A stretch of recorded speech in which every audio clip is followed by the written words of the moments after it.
Ladies and gentlemen, welcome back to Driven Wyld. Today we are talking about modified gross adjusted income. One of the most important aspects to accessing some of the benefits of the financial system as a whole is to calculate your modified gross adjusted income. This is especially important if you're a gig worker and you're not sure if you're really qualified to use certain credits because your income is vastly different than that of a W-2 job. And understanding this can make or break your chance at qualifying for certain loans, funding certain accounts, and other opportunities available in the financial system. So in this video, we are talking about everything you must know about your modified adjusted gross income, what opportunities are available to you, and everything in between. Before we do that, let's go over a quick disclaimer. The content of this video does not contain is never intended to be legal, business, financial, tax, or health advice of any kind. This video is for entertainment purposes only. It is advised that you conduct your own research and consult qualified professionals before applying anything you find online. Also, thank you to GigTax for verifying this information and making this video possible. What is modified adjusted gross income? In short, your MAGI is your adjusted gross income with any tax-exempt interest income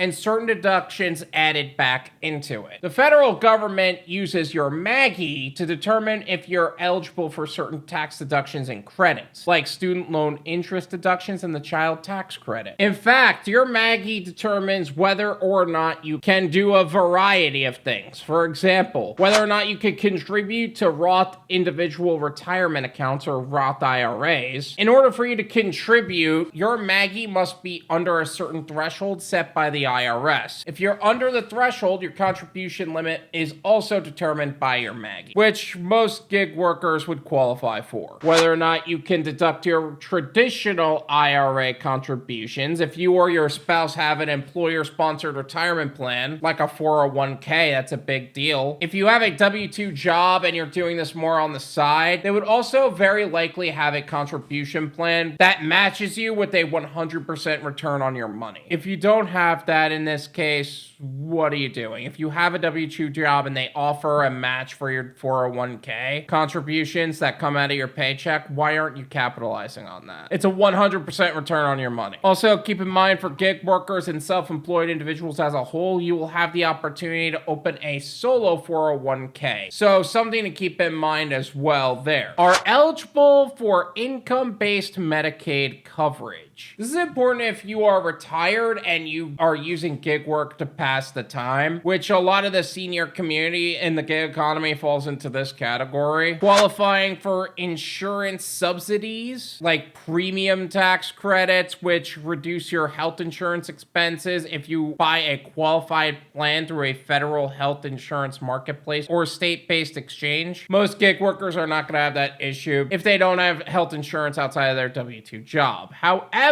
if you do have a W-2 job and your health coverage is through them, there are some things to keep in mind. If your employer is offering a health reimbursement arrangement or an HRA, there are special rules you need to follow to coordinate your premium tax credit with your HRA allowance compliantly. Premium tax credits can be coordinated with the Qualified Small Employer HRA or the QSE HRA, but you must reduce your tax credit by your QSE HRA allowance, as well as report your QSE HRA allowance amount to avoid tax penalties. Premium tax credits can't be coordinated with an individual coverage or HRA, an individual coverage HRA or HCHRA. If your employer offers you an HRA allowance that allows you to purchase an affordable qualified plan, you lose your premium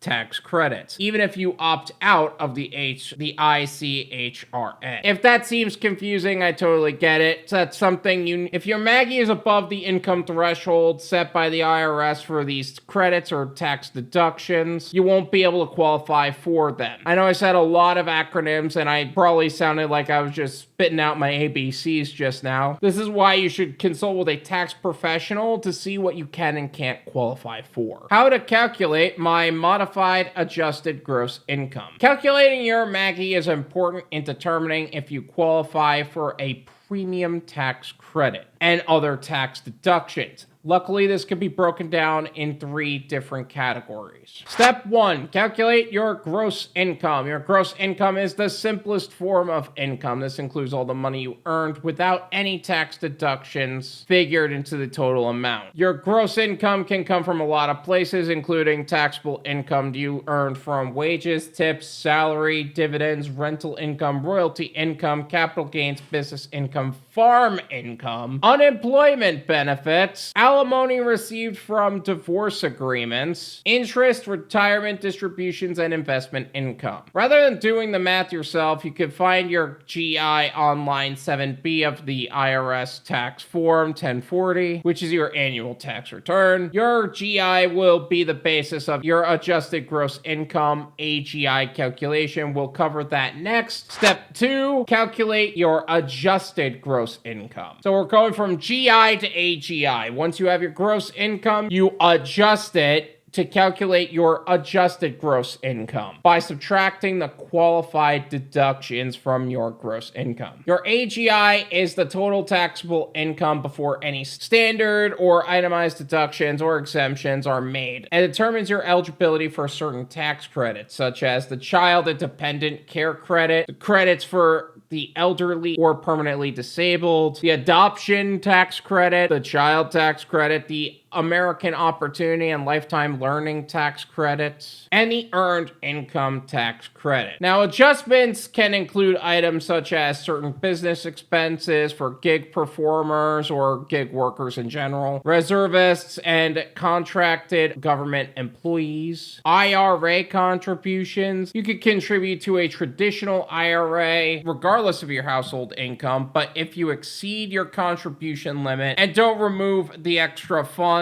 you'll be subject to an annual 6% tax penalty until the extra money is withdrawn. You could usually deduct the annual amount you contributed to your IRA. However, your deductions will be limited if your MAGI exceeds the IRS limit, and employer-sponsored retirement plan covers you or your spouse. Health savings account contributions, your HSAs, your health insurance premiums for self-employed individuals, half of any self-employment tax payments. This is your self-employment tax, moving expenses, alimony payments, educator expenses, penalty for early savings withdrawals, so withdrawing from your IRA or 401k too soon, tuition and fees deductions, and student loan interest deduction. Many deductions become ineligible if you have an AGI above a certain threshold: total itemized deductions, mortgage insurance premiums, and charitable contributions. And your MAGI is not included in your federal income tax return, but you can also find your AGI or AGI on line 11 of IRS Form 1040. If you still need extra help with the adjustments, you can work with a tax professional to ensure you've done the calculations correctly. Step 3 is calculating your modified adjusted gross income. Now that we figured out your GI, your gross income, your AGI, your adjusted gross income, you're ready to calculate your modified adjusted gross income. The IRS phases out credits and allowable deductions as your income increases. So by adding these factors back to your AGI, the IRS determines how much you've really earned, giving you your MAGI. Now you should add the following to your AGI to determine your MAGI: student loan interest deduction, 1/2 of your self-employment tax, qualified education expenses, including deductions for tuition and fees, passive income or losses, rental losses or losses from a publicly traded partnership, retirement plan contributions, non-taxable Social Security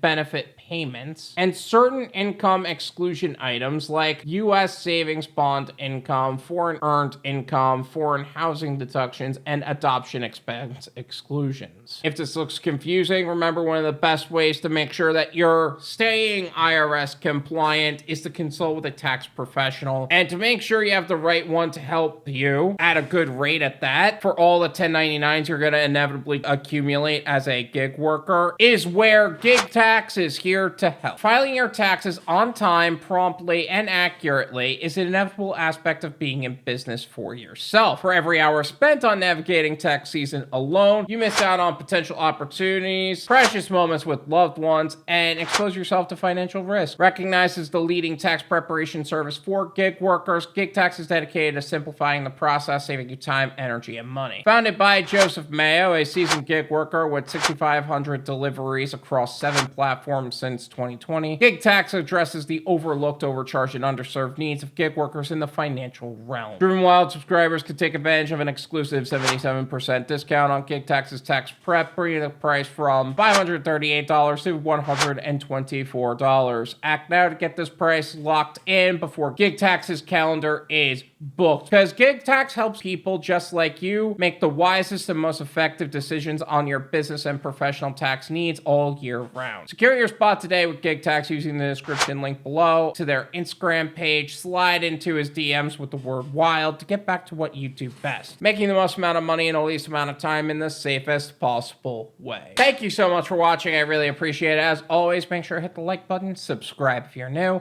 and I'll see you guys next time.